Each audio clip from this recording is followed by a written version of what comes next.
Hey guys, welcome back to the channel. Thank you so much for tuning in. In today's video, we are going to be installing front and rear work lights on my Ventrac 4520n. Now, these are directly from Ventrac. You do get a wiring harness for the rear. Let's go ahead and start off with the hardest part, and that is fishing this harness through the roll bar down. Installing the lights is super easy. We already have all the mounts since we did install a canopy. And then the front lights are pretty much self-explanatory as well. But what we'll do is we'll find a pliable rod that bends but also kind of keeps its shape. And we're going to tape the two terminal wires to the end of it. They're the ones with the green little weather type plugs. That's what we're going to feed from the top going down, because it's much easier to go from the top down than from down up. We're gonna feed this harness to the right. So we're going under and push it all towards the right till you're gonna run into an issue here. Again, if you haven't seen my previous videos, you just look for that rod and then push it down. Sometimes you might have to take a pick and kind of guide it towards this left side. Here's my rod, it came out, but I want it to go down. So we're going to bend it, push it back down. A pair of needle nose pliers here actually helps to push the rod down and then feed your wire through the top. Now you don't want the wire to travel through the bottom, you want it to travel through this grommet. So we're going to remove this grommet here, push guide rod back out. All right, there's our harness. We can remove all the duct tape. Okay, now take your harness, feed it through the grommet, and then simply reinstall the grommet back. What we need to do next is remove this tail light cover. Takes a 3/8 socket. Now the reason why we need to remove it and actually remove the taillight itself too is because the kit comes with this one here. As you can see, there's two openings. That's where the harnesses are going to go. In this case, we have two little grommets. But for now, what we have to do is remove this taillight.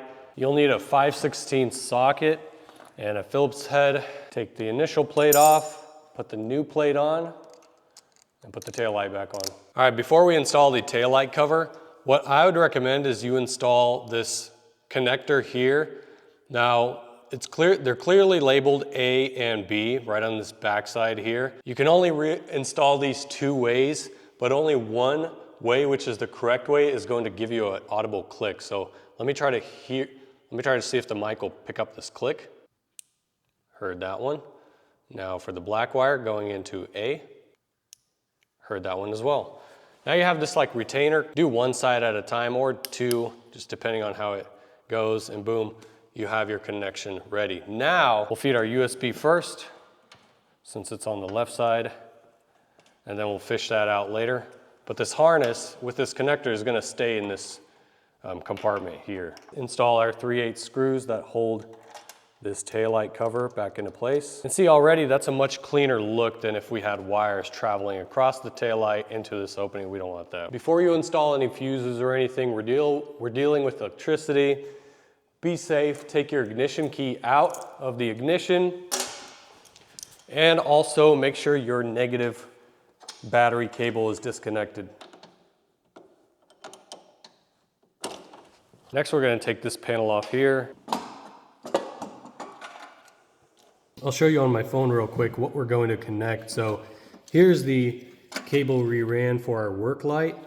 In here is a work light harness that's clearly labeled work. So we have a horn, we have a few other ones. Right here is the work light. This is the one we have to use. We're going to take the dummy cap off of it and install our harness. And you should, again, hear an audible click. So remove your dummy one. Take this one and connect them both. There we go. Now, all we have to do is we have our work connector that is ready for your 6-pin switch. Now remember, there is this little knob here on the bottom. There's none on the top, there's one on the bottom. That's going to align with the connector. See the hole in the middle there? So that's how it's going to connect. If you flip this controller panel here, you can clearly see this cap cover for the work lights. We need to remove that. And after you have removed that, go ahead and install the connector with the switch. And again, you have a 50-50 shot of lining it up correctly. You can keep this on loose, and what I mean by that is this might be on, this might be off. We'll do that just a bit later. So that's as far as I will go. All right, here we go, another 15 amp fuse that needs to be installed in the fuse box. Go ahead and take your fuse box cover off. Now here's something I didn't tell you guys. If you've installed any accessories, any light accessories, strobe kits, you might already have a 15 amp installed in this place right here. So you will not need to install an additional fuse. Next, we're going to install the lights. Now, since I am running a canopy, I have additional mounts. A mount on the top where you can run the light like this, and you can still turn it around and get a front rear work light. Or you can mount it like this and twist it around and use it like so, whichever way you please. You want work lights and the rear work lights to shine your back, you can do so like this, or if you want kind of side coverage, you can do it like that. Or you can mount them up high if you do have the canopy installed. If I do turn around, I don't want to see a light right in my face, either to the left or to the right side that's right here. So I want them up higher, so I'm going to use the top mounts.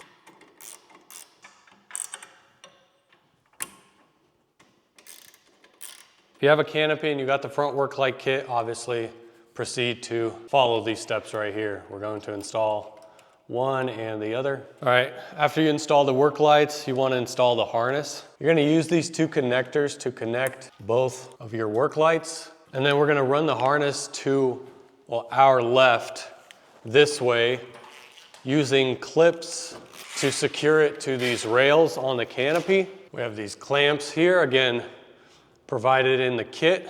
We're going to clamp down our wiring harness. This is just going to give us a cleaner look.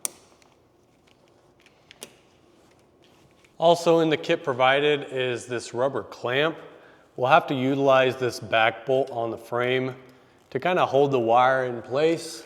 These bigger clamps, which should have came in your strobe light kit, will hold both of these harnesses together. So if you clip them on, they'll hold together, and then you can utilize the holes that will hold all of the wires to the frame, giving you that cleaner look. Okay, after you got the wiring harness all routed, the last thing to do is to tap into the rear work light. And as you can see, we kind of like a pigtail here.